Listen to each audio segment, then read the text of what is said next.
Hey everyone, and welcome back to Country Music Made Me. Thank you so much for joining us once again. On today's episode, we are excited to be welcomed by songwriter and artist Greylan James. Now, although Greylan got his start in Nashville as a songwriter, it was actually back in his hometown of Knoxville, Tennessee, when he got his start as an artist. 11 years old, he started to play local shows, and over the years, he actually developed quite a big local following. But in 2014, he signed a publishing deal and moved to Nashville and really dove into the songwriting. In 2020, he got his big break as Kenny Chesney released Happy Does, a song that Greylan was a co-writer on. Now, although he's had success as a songwriter, Greylan could never shake that feeling of becoming an artist.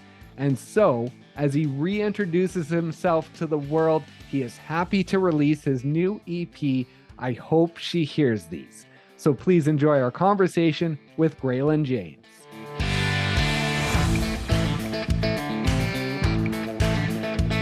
To start off this journey, I don't think we could talk about it without talking about one very influential person in your life, and that's your papa and the influence that he had on your life. I believe he bought you your first guitar.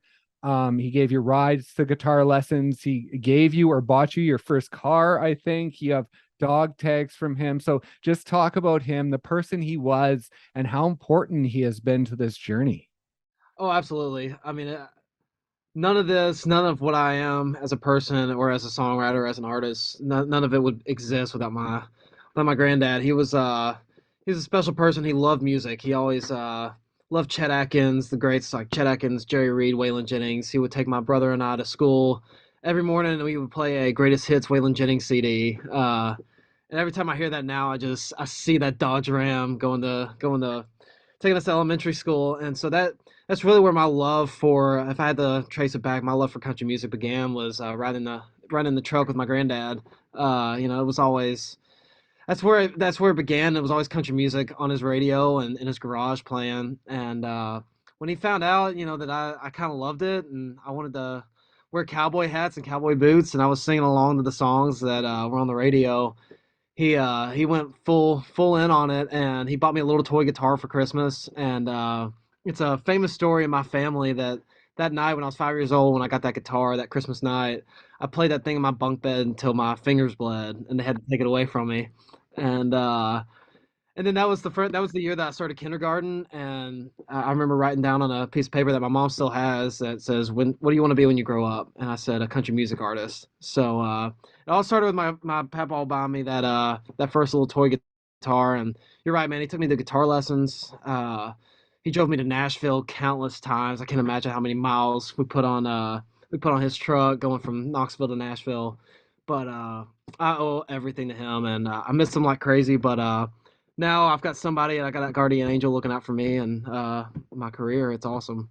That's amazing. And talking about him driving you to guitar lessons, I was wondering along the journey as a youngster, as you took lessons and as you developed, is there one teacher from throughout this journey that really stands out as someone that inspired you to do this? Absolutely, absolutely. Yeah, I went every Tuesday to a guy named Chris Bean, and Chris passed away a few years ago. And actually, I wrote a song for him and his family, and played it at Chris's funeral, and played it on guitar. And he was a special person in my life. And I went to guitar lessons with him for 2 or 3 years until he set my pap down. He was like, "I think Graylan might be a little too good to be taking these lessons anymore," and he let me just spread my wings and go do my own thing. But he was always a special person in my life, and his family and I still communicate a good bit. But yeah, he taught me my G chord, my C chord, my D chord that I write songs with, and I owe a lot to that man. He was definitely an angel in my life for sure. That's amazing. And so he gave you your first guitar at 5, but then for your 10th birthday, did you get a different guitar that really started you on this journey? That's when I got my electric guitar. I got a Oh, little okay. Squire, little Fender, and up until then, I would just play on that little toy guitar. It was mainly a prop that I had, and my parents built me a little stage out of a old Coke box that I just get up there and sing "Baby Write This Down" by George Strait. And I'd sing that. I'd be all right. Everybody could gather around the fireplace. Let's listen to Greylan, and I'd have that little toy guitar and just making noise. I wasn't really making chords. And then, yeah, for my 10th birthday, they got me a little Squire. Stratocaster, and I at that time I was playing little small restaurant patios around Knoxville, and I remember thinking, man, I want to know how to play this, and I want to do all of it. I want to know how to do all of it, and so I started taking guitar lessons with that guitar and listening to Brad Paisley records and trying to learn every note. So I that guitar got a lot of use and a lot of blood, sweat, and tears on it. That's amazing. And so the performance side of this career, has it always been something that has filled you with joy and being in front of people doing this? Oh, absolutely, absolutely. There used to be a lot of nerves, I'll say, and I think the nerves kind of went away, early when I was a kid because I wanted to be really good at it. I was always my entire family played sports growing up. My entire community was very sports based where I grew up, and so I was just naturally competitive. So I just always wanted to be really good at it. And so when I started playing in front of people, I wanted to captivate them. And I wasn't doing that early on. I couldn't really sing a lick, and I couldn't really play a lick on the guitar either. And so I worked really hard, and once it finally got there, it became really fun. And it was kind of like a drug. I just got obsessed with it, and I'm still obsessed with it. Here 15 years later. Yeah, exactly. And on the voice side of things, when did you start to develop your voice and really start to grow into it? Absolutely. I would even say just the past year, I feel proud of the way I sing, and I feel proud to tell a story with my own vocal. The past handful of years since I first moved to Nashville, I've been writing songs and hearing other people sing my own songs, and I kind of fell in love with other people's voices more than my own. And then I'd say about a year ago, man, something happened, and I'm still young in some capacity, but really fast, but yeah, I think my voice is just now getting to a place where it's really consistent and steady, and I'm proud to get in front of the microphone and sing for people and tell a story. And so back when you were 10 and you start playing shows, how quickly did it pick up speed? Because I saw like by 11, you were out there playing shows and you're playing festivals. So did you start playing pretty quickly and start doing shows and start getting into more of a career than just doing it as a hobby?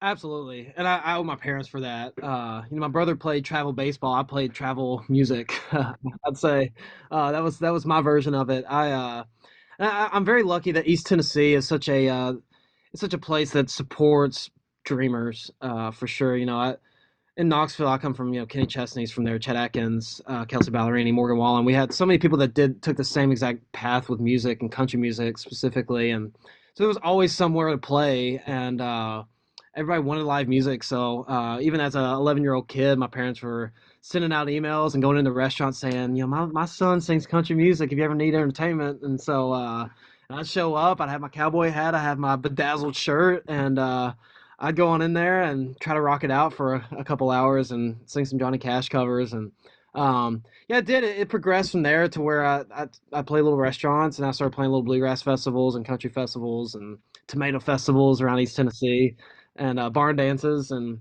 then it started turning into I got a band, and words kind of got around that I wasn't half bad, and started getting out of East Tennessee, coming to Nashville, and it kind of it's really a blur, but I see videos from back then, and I'm like, God, we were doing it. I was doing it for a long time. Absolutely. And off the start of that answer, you mentioned Kenny Chesney. Now, your adventure through life sort of with him on your shoulder. So let's take the listener through this. So I believe that guitar you got at 5 years old, you pasted or taped a photo of Kenny onto that guitar, and then you lived 5 minutes down the road from his childhood home. I believe his mom cut your hair as a kid. And then finally at 11, you had the chance to meet him. So just talk about what he meant for you during those first years of your life. It starts to sound a little stalkerish when you go through all the bullet points. They're all back to back to back, but it's a true story. Every single one of those things is a true story. Like I said, when I was 5 years old, Kenny was massive. I mean, it was 2001, I guess. I was born in '96, and that was when Keg in the Closet was out there, and some of the songs that I still rock out to in my car they were massive hits, and you couldn't go anywhere. When I'd go and play those little restaurant patios, like I talked about, there's always a little old lady that would walk up to me after the shows and be like, "You're going to be the next Kenny Chesney. I bet it. Watch this." And I heard that. I mean, I still hear that now when I go back home. Um, but yeah, it started, 5 years old. I got that guitar, and I cut out of my mom's People magazine a picture of Kenny Chesney, and I scotch glued it to that guitar, and I still have it. I saw it I went home for the weekend. I saw that on there, and I was Oh, like, nice. and it's funny too, because now that I talk to him, I talk to him now. I'm like, God, he doesn't even know the extent of a lot of it. So if he saw some of these interviews and was like, if he was listening to this podcast, he'd be like, Oh my God, I need to rethink my relationship with this kid. Yeah. But it's funny, and also my mom got a Yorkie when I was 8 years old, and I got to name it. I named it Chesney. And we just lost Chesney this past December, but God Oh, rest his okay. soul. But yeah, I loved him, and he really showed me that I could do this, and my dream wasn't crazy. And I think if I would have been from anywhere else, it would have seemed a lot more crazy than it was where I was growing up. Because Kenny was doing it. Um, Even though talking to Morgan Wallen now, he's I think he'll tell you the same thing, that Kenny Chesney gave us a roadmap to figure out how to do this and get to Nashville and do country music, being from East Tennessee. Right. And so in 2020, you get a cut with Kenny when you have Happy Does that he cuts. Now, within that, had you been in Nashville long enough and been in this career that it was part of the career? Or was that really a geek out moment of, oh my God, I might die right now because of what is happening? Oh my God, it was definitely option B. It was definitely B because I remember I was napping. My dad was in town here in Nashville, and I was living in this shoebox house with cockroaches everywhere, and I'm just praying. I need something to get me out of here. I need something to get me out of here. Praying every day, and I was laying on the couch, falling asleep to ESPN, and then I got a phone call, and it was saying Kenny Chesney's recording your song right now.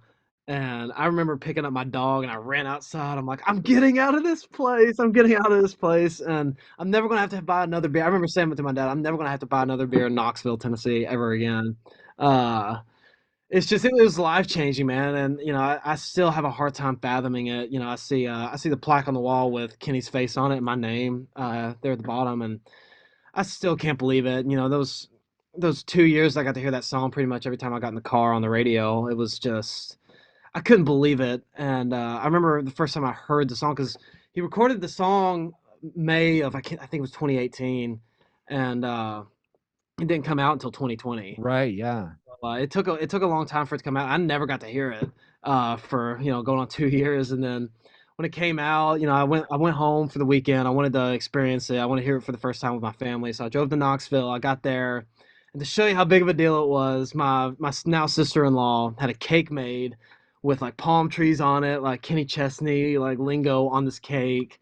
I go in the bathroom and it says "Congratulations, Greylan, on the Happy Does" or whatever, and my mom had balloons with Kenny Chesney's face on them. It's a big deal. My dad wore a puka shell necklace, so we were all just so excited. We had a Kenny Chesney party, and I remember the midnight when it finally was out to the world on Spotify, Apple Music. I listened to it and I heard his voice for the first time, and my brother came up and hugged me, bawling. It was just such a big moment, and it's still something I still pinch myself, and it still doesn't make sense. But he's my hero, and it's crazy that my hero changed my life. That's amazing. And as a songwriter, that single was a radio single. But if you get a cut, an album cut, that's just an album cut, is there a big difference between that for a writer having an album cut and having a single? Yeah, absolutely.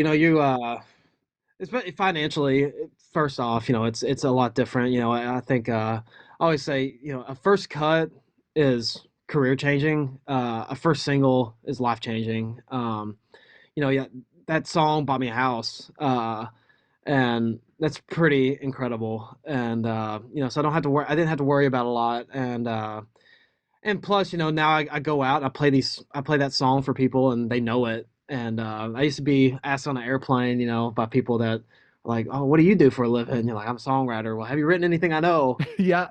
If you just got a song on the album, they ain't gonna know the song. But if you had it on the radio, they're gonna know the song more than likely. And so, for pride and financially, it's definitely a big difference. But we write so many songs that don't get heard. So if you make an album, I've got tons of songs that are on albums, but that I'm still just as proud of that at least some people got to hear. But you definitely want that single. You don't hear it on the radio. That's amazing. And now going back a bit to back before you moved to Nashville and when you were more of an artist, I saw you were doing quite a bit with Lewis and Lee Bryce. And I was wondering how those relationships formed at that young age. Oh, absolutely. Lee was one of the first people and Lewis to tell me like you got to move to Nashville. You got to move to Nashville because I was at that age when I was 15 and I was starting to think about college. What am I going to do? And college was never really on the table. And I got to go on the road with them and see that. And I was like, this is what I want to do. This is what I want to do. And at the time, I got to listen to Lee talk about how he was a songwriter before he was an artist with a record deal and a star. He was a songwriter first, and that I'd never seen that path. I didn't know that that was part of the journey that a lot of guys took, and that was the first time I learned a lot of things. But that being one of the more important things from Lee and Lewis, they were songwriters first. They got their success that way, and then they turned into artists and started singing the songs for themselves. And it's funny now seeing Lewis and seeing Lee out, and both guys are crushing it. And I used to be their little brother, and I think they still look at me that way when I see them out. But I really appreciate them because I got to see venues that now I'm getting to play again, and they changed my life for sure, and I owe a lot to those guys. Right. And now back in the day, back in 2013, I believe it was, you went on The Voice to compete on The Voice.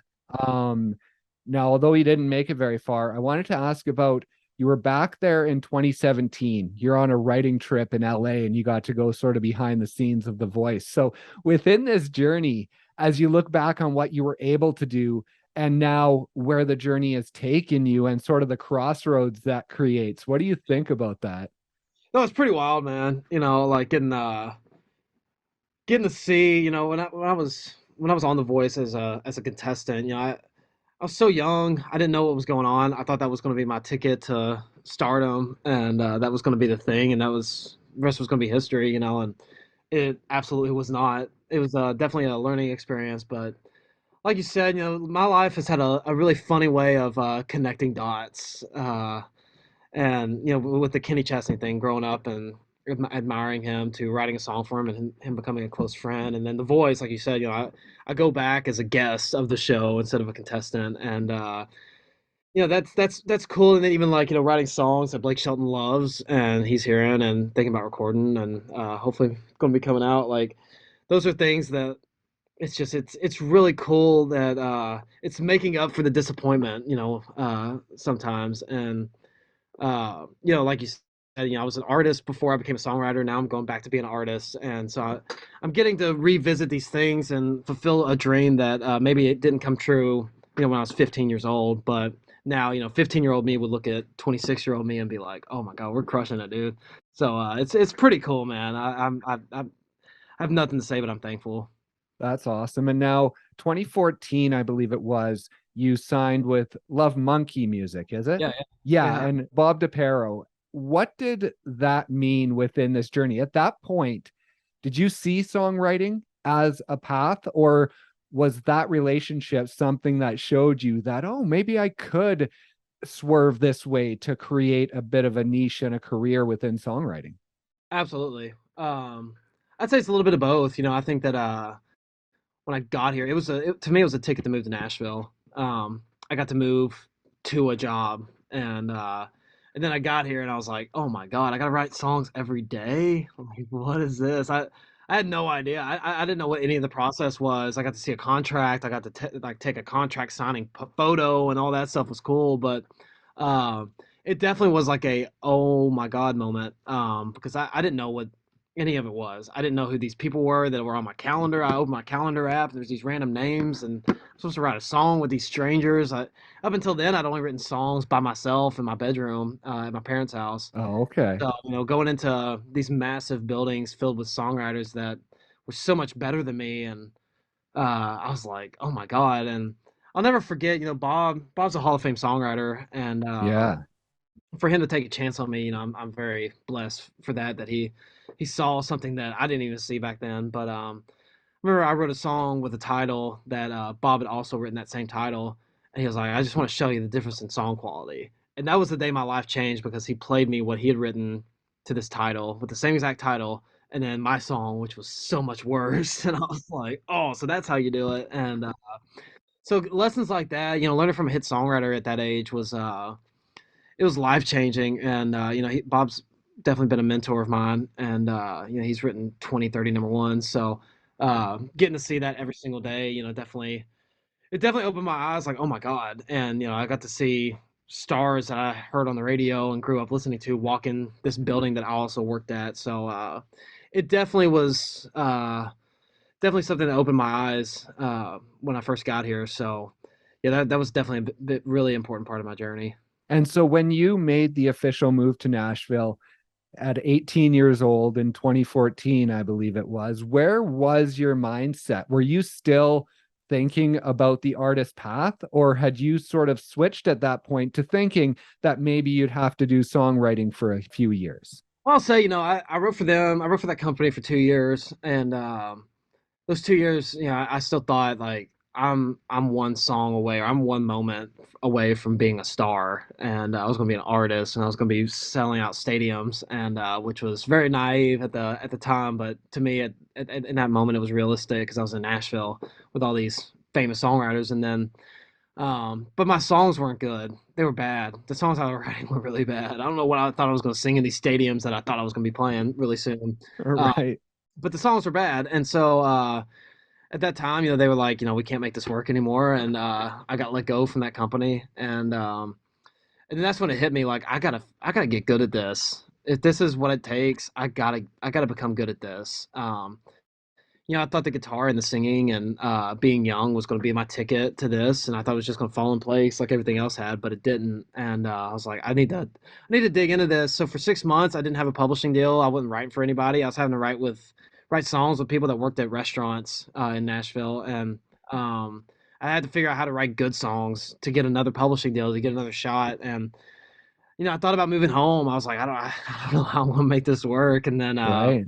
I swear to God, man, like one day I go on this writer retreat, and I write with these guys, and it clicked, and something just clicked, and I figured it out. And since then it's just been like 100 miles an hour, and it's been fun to write songs, to go in every day. And I got another publishing deal that changed my life. I've written songs for a handful of different artists and starting to do my own thing now. But if it wasn't for that moment, man, like I don't know where I'd be. I couldn't imagine having success when I first moved here.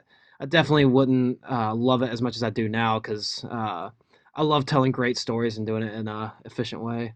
Do you know what clicked? Like in that moment? I'll tell you what, the only time I've ever had it happen again was with guitar. I was really bad at guitar. I'll never forget, I had a guitar player in my band. He called my dad because I was taking solos. I was playing guitar solos in my shows when I was like 12 and 12 or 13. I was playing out at these shows, and I was playing really bad guitar solos. And this guitar player called my dad and was like, "I think you need to have a talk with Greylan. Like, I think it's hurting his show. Him playing guitar solos. Like, he needs to take a step back from playing guitar solos, because I was that bad. It's like, this is not good." And so I went downstairs, and I at my parents' house and tried to get better at it. And I swear to God, man, one day, like, I just looked at the fretboard, and I figured it out. And I can't explain it. It's just like it all made sense to me. And I knew how to play solos. You could tell me any song and I could play it. And since then, it's not unclicked. And so same thing happened with songwriting, man. Like, it's just one day, uh, I could just hear a title and know where to take it and know how to write a story. And it's been really fun to do it. It's been really fun to do it the past few years. So Wow. thank God for that moment. I don't know what happened. I just blame Jesus. Thank God. And was that at the BMI Maui Songwriters Festival that happened, or was that after that? It was after that. It was after that. I went down there with Bob, and it was still when I was signed to that company. And Oh, okay. I had songs. I had good songs that I had written with massive songwriters like Bob or Lee Thomas Miller, or bigger songwriters. Eric Paslay was another one that was down there, and I'd written songs with those guys, but I didn't write those songs. They wrote those songs. My name was just on them. Oh, And okay. the songs that I wrote with, Joe Smo over here or whatever, they were bad. The songs that were up to me to make good were bad. And And so, I was down there in Maui, and of course, it was awesome, but the songs I were playing were not awesome. But Oh, okay. yeah, so but that was a great trip. I love Maui. Right. Yeah. Uh, And talk about Kevin Mack and the influences that he's had on this journey and supporting you in your growth. yeah. Oh, absolutely. So I met Kevin. It's funny you bring him up. I mean, he was definitely somebody who was a key part of my journey. He was one of my best friends when I first moved here because we were both what we called misfits. We were big fishes in small ponds, when we were in our hometowns. We were playing shows for a bunch of people that knew who we were, and then we got here and it was like, what is this? And nobody cared who we were. They didn't care that we played shows in East Tennessee or if he was from Virginia. And we met each other and just hit it off. And we started trying to figure that songwriting thing out together. He lost his publishing deal around the same time that I did, and we signed at the same little small company Keith Stegall had, who produced Alan Jackson, and we signed over there and we wrote with each other every single day. I got my first hold, which is basically when an artist is thinking about recording a song. I got my first hold with Kevin with the song that I wrote with him, and me and Kevin wrote with Walker Hayes like every single day, and then we'd go down to what was called Walker Wednesdays at this little restaurant when Walker still worked at Costco, and we were just struggling songwriters, and we struggled together. But I look at I think 30 years from now when I look at the best times of my life, this is all fun, this is great having success, but those years where we were struggling and could barely pay our bill at Waffle House, God, we had fun. We had so much fun because there's no pressure. We were just doing whatever we want to. But he took me to shows, man. When I was just writing songs every single day, he would take me to these shows that he was playing on weekends in like Minnesota in January, and he'd pay me $50 to just hang out with him, going up there. And man, we had a great time, and I still write songs about some of the times we had. So he's doing great too now. I think he's on the Nico Moon single at the moment, so he's crushing it. I'm happy for him. He's got a baby, and he's doing awesome things. But I love that guy, and I'm thankful for him. That's awesome. And so 2018, you signed with Universal Music Publishing, which was basically the game changer for you because with that, you went on in 2019 to have cuts with Chris Jansen and then Kenny Chesney, like we talked about, a cut with Chris Young. And so, talk about that time. Was there ever a time within that when you started getting these big cuts that the artist dream really started to take a back seat and you thought it may never happen? Yeah, I think a little bit, probably a little bit, because I didn't know I could make money that way, and then I'm like, oh, it's pretty nice because I have my dog, and I'm like, I wake up at like 10 o'clock in the morning. I go to work till like 2. I get home. I get to play Xbox. I mean, and make money. That's pretty chill. And then those things would happen. But I'd say the first year that I was signed to Universal, I remember talking to my publisher saying like, I don't know if this whole getting cuts with people is going to happen. I don't know how this is going to work. And then all of a sudden, I got 3 Chris Jansen songs on that Real Friends album, like in a month. It's like 3 months into my publishing deal, and I was like, "Oh my god, this is crazy." And then yeah, the Kenny thing happened, and the Chris Young thing happened, and a handful of other things happened, and then I started playing these songs. I started getting asked to play these songwriter shows because I had songs that people knew, and then when I was getting in front of people and playing songs, it started to say like, "Oh my god, I miss this. I miss this," and then I had like Cole Swindell reached out to me summer of I think it was 2020, and he texted me. He was like, "Hey man, I just out of the blue. I didn't know Cole Okay. from Adam, and then Cole just texted me from songs that my publisher was pitching to his label, and Cole was hearing these songs. He's like, man, I love your voice. You need to be an artist. Like you need to do this. We need to write. I want you to write and write songs for me, but like you need to do your own thing too because I love your voice." And we'd write songs together. I would say Cole, if he ever listens to this, shout out to Cole because Cole would make me sing the demos on songs that we wrote together, and I'd be really frustrated. I'm like, no, I want the Cole Swindell. I want to show my friends that I got Cole Swindell. I wrote with Cole Swindell, whatever. Right. Yeah.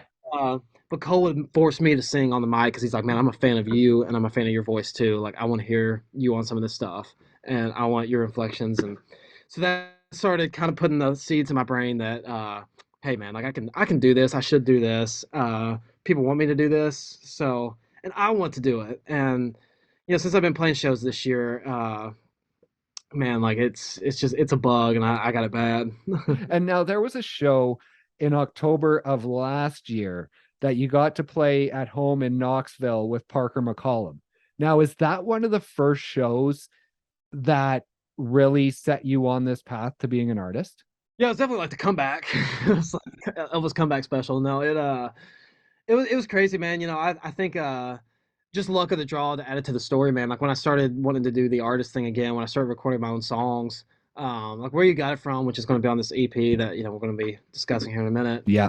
I recorded that right before the pandemic started. It was like the 2 weeks before it started. And that's when I decided I'm going to do this, and then I'm going to play shows. I signed with a booking agent, Kevin Meads and William Morris, and we're talking about tours. We're going to do all this and that and this and that, and then all of a sudden, pandemic happened. So, Right. like, which is the worst time. It's a bad time for anybody. But it was like the worst time to be a new artist, wanting to go out and play shows. There was no Yeah. shows to be had. Nobody was listening to new music really. It was the same old stuff. So put pause for 2 years. So yeah, I could say like now is when I first started feeling it, but it was definitely 2 years ago when I started saying like I want to do this. Oh, okay. And then so yeah, that Parker show, that was really when like new artists started to be able to open shows for people, and me being one of them. And so that was really convenient, and that was definitely the moment where like Mama Bear like pushed me off the cliff and said like figure it out, and they sent me out there like, all right, you're gonna be an artist, go play a show. And that was a big one, man. Parker's crushing it, Yeah. and it happened to be in my hometown too, so like family and friends are coming, and man, God, it was so fun. It was so fun, and we got such a great response. My whole team came out, and man, it just from then on, I was just like, this is what I'm doing. I'm not a songwriter. I'm an artist that's also a songwriter. Right. Yeah, exactly. And now talk about, I guess, the end of 2019, beginning of 2020, as you're starting to think about this artist thing. After so many years of writing for other people, how long did it take you to get in a groove of writing songs for yourself and understanding what you wanted to be as an artist? It's weird, I don't think I've ever really tried to write for other people. I'd say, I think that that's one thing. I looked at like Shane McAnally and Josh Osborne, who were two of my songwriting idols. I learned their names pretty early on when I got here, but I always knew when I heard a new album that came out of Nashville that I could always pick out a Shane McAnally song.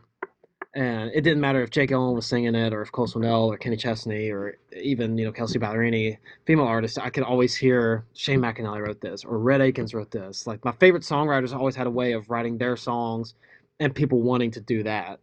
And and so I just started trying to just write cool songs, and songs that I loved and that I was a fan of. And it kind of started. The song started landing in the laps of artists that had record deals and were on the radio, and so it wasn't really hard, to find the songs that hadn't got recorded and that I loved and I was a fan of. I'm like, okay, I would do this. This is a Greylan song, and so there's a lot of songs that even the past 2 or 3 years, I'm like, okay, that didn't get recorded, but I'll record it. So Right. Yeah. uh, yeah, yeah, and so it's not been hard, but then yeah, I'd say the past 6 months, looking at my live show, saying, okay, I need an up tempo song, and so looking at what is a Greylan up tempo song. So definitely starting to have to look at that, but it's not incredibly difficult, mainly because I know what I want to do and I know what I want to say when I'm on stage and what I want to sing the rest of my life. Right. And so were most of these songs written before 2020 then? Or did you take 2020 after things shut down to continue writing and some of these songs came out of that?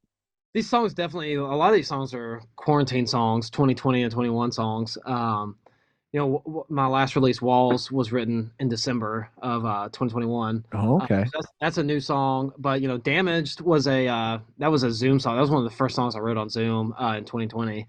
Um, and then Where You Got It From, that was written in God 2018, maybe 2019. No, it's probably 2019. Oh, That's how I okay. wrote that song. But then we got some that are going to be coming out after this EP rolls out that are songs I wrote a month ago. So it's kind of all across the board. I don't want to forget about the songs I was writing 3 years ago because that was a important part of my life. Yeah. And so what did the production process look like? Did you go in and get it done at once, or are you sort of trying to mix everything and go into the studio when you can around your writing and sort of get everything done here and there? It's definitely option B, the latter. I self-produce all my own stuff, Oh, okay. and so I don't have a producer. Well, I do, but it's same guy that's singing it, and so that kind of evolved because I couldn't find somebody that was doing what I heard in my head as well as I thought it could be, and so I kind of just took a chance on myself, and I thank my manager for believing in me. They told me they're like, why don't you just produce it yourself? And I didn't think I could, and then I started doing it, and people seemed to like it, and so I kept doing it, and so I kind of just find weekends where I'm like, all right, this is the damage weekend. I want to knock out damage. I want to produce damage this weekend, and so I'll just go buy like 2 bottles of Kim Crawford wine, and I go down in my studio and knock it out in a weekend, which is nice. I can do it in a weekend and get it done, and uh, I'm a control freak anyway, so it works out. I play everything on it and get it done. Wow, that's awesome. And what is the process like? Because I talked to Scott Stevens recently and he self-produced his album as well. And he was talking about just really diving in and like with the bass, like looking at what's going to rattle a car speaker or, where you have to put it. And so what is it like when you're self-producing? Do you sometimes have to look at it as good enough? Because if you continue to work on it, you'll never be finished. Yeah, I don't know. Yeah, I think coming from the musical background, and being kind of like really an instrumentalist first, that's how I started this whole thing, and I think I just kind of know the pieces of the puzzle. And I look at it all as puzzle pieces. Bass is part of it, and then guitar's part of it, and I definitely when I produce the songs, I try to, and even when I write the songs, like, what do people want to hear? Do they want to hear this part? Is this going to distract from the lyric? Like, what do they want to hear when the song starts? What's going to keep them engaged? Um, and that's why I definitely drink wine while I do this because it definitely helps me not overthink what I'm doing, and just kind of do it. And if it sounds good, if I would listen to it for 3 minutes, then I don't know. It's done to me. I'm done with it. As long as everything's in tune, I would say that's when I know it's done. Right. Yeah. And now with the crossover, I was talking to CJ Solar the other day, another artist I was speaking to, and he was talking about his journey that's similar to yours in being a songwriter first and then moving into being an artist. And his thought when he started this, that the way you become as an artist is you write some songs for other people and then you move into being an artist. But these days, for him, the thought sort of has changed in that you can do it that way, but an even bigger part of it is you get famous on social media and then you become an artist. It's not so much you write for other people and become an artist. So where is your viewpoint within that whole world of crossing over? Yeah, I think time will tell. I mean, I think I have a hard time. I got to go see Kenny Chesney. I got to go see him in Chicago, play Soldier Field for 65,000 people, and I've gotten to see Morgan Wallen, who same thing. A guy that started as a songwriter. I remember when my buddy Brock Berryhill, who I wrote Happy Does with. I remember when I first moved here, him and Morgan playing me a song that they wrote for Kane Brown. That was their first cut ever, and Morgan didn't have a record deal at the time. And I look at Hardy. These guys, these artists that have gone beyond being a social media act or just being a songwriter, and oh my God, they're stars. And not only are they stars, like not only do you love to see them on your social media, but their songs are so good. They're so good, and their shows are so good because they've been behind the scenes working on the stuff that you're gonna have to do for the next 10, 15, 20 years of your life. I don't know what social media is gonna look like in 25 years, but I know what song we're still gonna need songs, and we're still gonna need music, and we're still gonna have to have people that do it really good. Just like football players and baseball players and basketball players. We don't want amateurs out there. We want the best of the best. And to me, for a long time, the best of the best have been guys that learn how to write songs or at least find great songs first, and then they take that step into the spotlight. because Morgan's great on social media, but I think you want to go to Morgan's social media because you love his songs, you love his artistry, you love his Yeah. music, and his social media supports the music. It's not vice versa. His music supports his social media. So I would like, I hope that great songs will always be the catalyst, and great artists that produce great songs are the people that are selling out the stadiums, instead of the people that whatever way you make a living is great. I'm happy for anybody that can find a career in music because it's hard as hell. But yeah, I'm always a fan of just great songs first. That's my path. Right. Yeah. And now we have 5 songs on the EP coming out. And then because you are self-producing your music, does that give you the great opportunity to just continually, get stuff ready and get stuff prepped to get out there?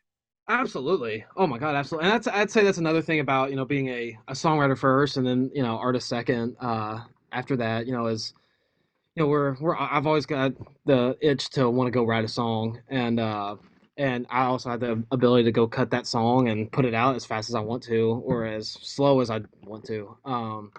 But we're always getting new songs every week that we're like, oh, when should we put this one out? When should we put this one out? And so yeah, it's definitely up to us. We don't just have 5 songs and we're like, oh, these are finally we got 5 songs. We're like, oh man, we got like 25 songs that we want to put out this year.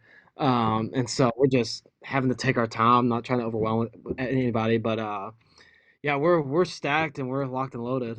That's awesome. And now I believe you had the chance to play CMA Fest this year. And I also believe that you played it back in 2012 when you were first starting out. And so, what has that experience been of thinking back to 2012? And then what was this year like in being able to be back out there and playing your own music? Yeah, 10 years later, it's crazy. I got to meet like the head of CMAs at a backstage at the Kenny show in Huntsville, Alabama.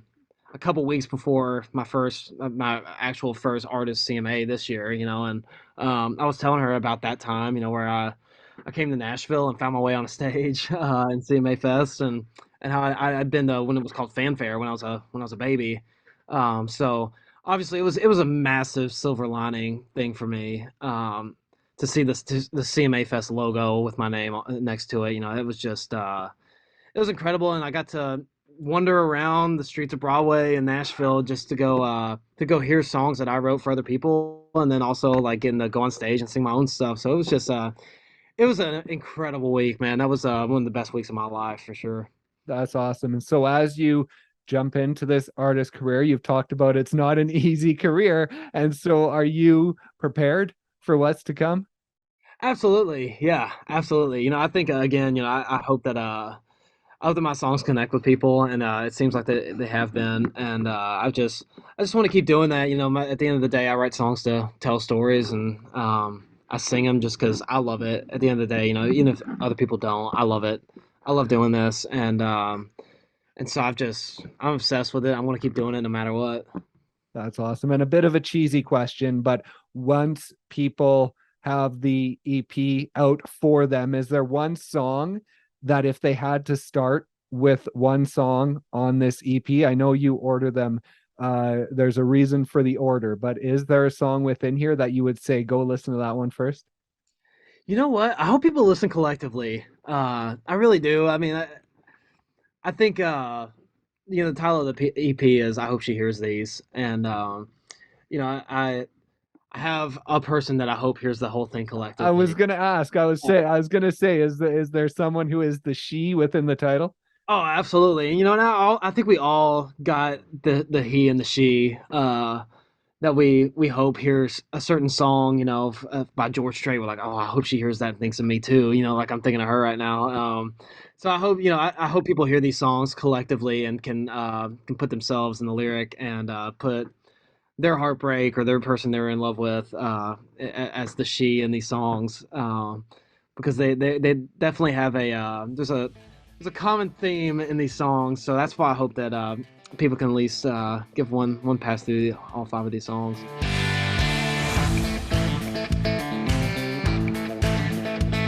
Thank you once again so much for listening, and thank you to Greylan for stopping by and sharing his story. Be sure to check out his new EP, I hope she hears these wherever you stream or buy your music.